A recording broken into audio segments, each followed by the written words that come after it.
Ja, nu er det jo ikke hver dag, at man finder inspiration som forsker på YouTube og de sociale medier, men det har vi jo så gjort i det her tilfælde, må man i den grad sige.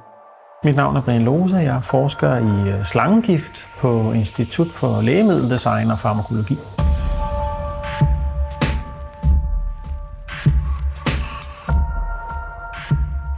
Jeg har jo altid været fascineret af slanger hele mit liv, og det gik op for mig, hvor mange mennesker, der rent faktisk dør af slangebid hvert år. Da jeg ligesom startede med projektet her, jamen der sagde de jo, at det var omkring 250.000 mennesker, der blev bidt og døde hvert år, og så kommer alle følgevirkningerne jo.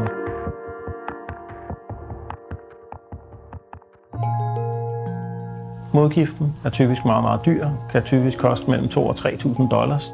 Det er der ingen mennesker i udviklingslande, som har råd til. Og det synes jeg jo selvfølgelig absolut ikke er i orden, at det skal komme an på ens økonomi, om man skal leve eller dø. Så synes jeg jo, det var et eller andet sted det rigtige at gøre. Ligesom at prøve at se, om vi ikke kunne gøre noget ved det. Fordi vi har teknologien til det, og vi har mulighederne for at gøre det her.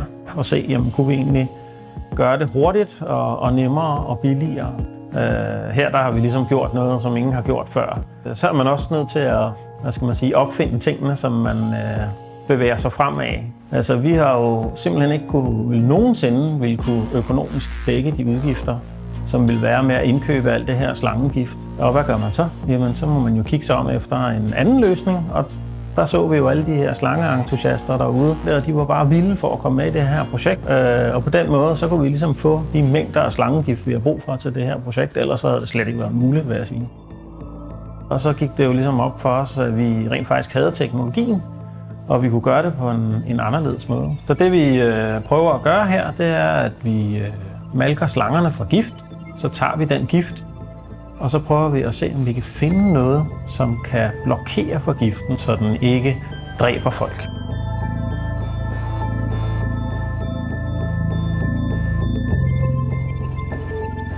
Hvis vi tager for eksempel havslangerne, men så har vi jo haft et fantastisk samarbejde med Den Blå Planet om at få malket levende havslanger. Og det er jo en af de mest giftige slanger i verden, simpelthen. Vi har den sorte mamba, for eksempel. En af verdens farligste slanger. Og det er den jo, fordi den er super hurtig og typisk meget aggressiv slange. Den har vi jo så fået gift fra ude fra terræet i Vissenbjerg. Normalt så vil man jo tage slangen, malke den for gift, og så tager man hele giften og putter den ind i en hest, og så får man hesten til at producere antistoffer. Og det var så her, at Steve for eksempel kom ind i billedet. Der har vi jo fundet inspiration også i den måde, han har været på de sociale medier på, og det så vi jo som en mulighed. Steve, han er en super cool rockmusiker og kæmpe slangeentusiast. Og han har jo så siden 1989 injiceret sig selv med slangegift fra de slanger, som han har haft som kæledyr. Og når han har gjort det, så har han jo ligesom gjort det samme som hestene, kan man sige. Så han har egentlig også oparbejdet de her antistoffer. Og der tænkte vi jo ligesom, i stedet for at have hesteantistoffer, så har vi humane antistoffer. Og det kan man sige, det er jo også en helt anden måde at gå til det på, i stedet for at gå til tidsskrifter og læse, hvad andre har gjort og samle information på den måde. Så har vi ligesom sprunget alt det over, kan man sige, og gået direkte til Steve og hævet hans DNA ud, og så har vi kopieret hans antistoffer i blodet, og det har vi så lavet til et bibliotek, som vi nu kan bruge. Så det er jo også en helt anden måde at gøre tingene på. Så der, hvor vi er lige nu, der har vi altså nået en milepæl. Vi har faktisk fundet nogle rigtig spændende potentielle modgifte mod flere forskellige slangegrupper.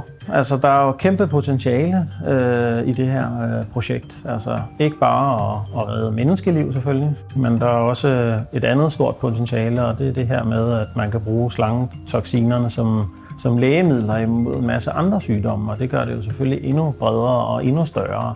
Helt nye typer af antibiotika for eksempel.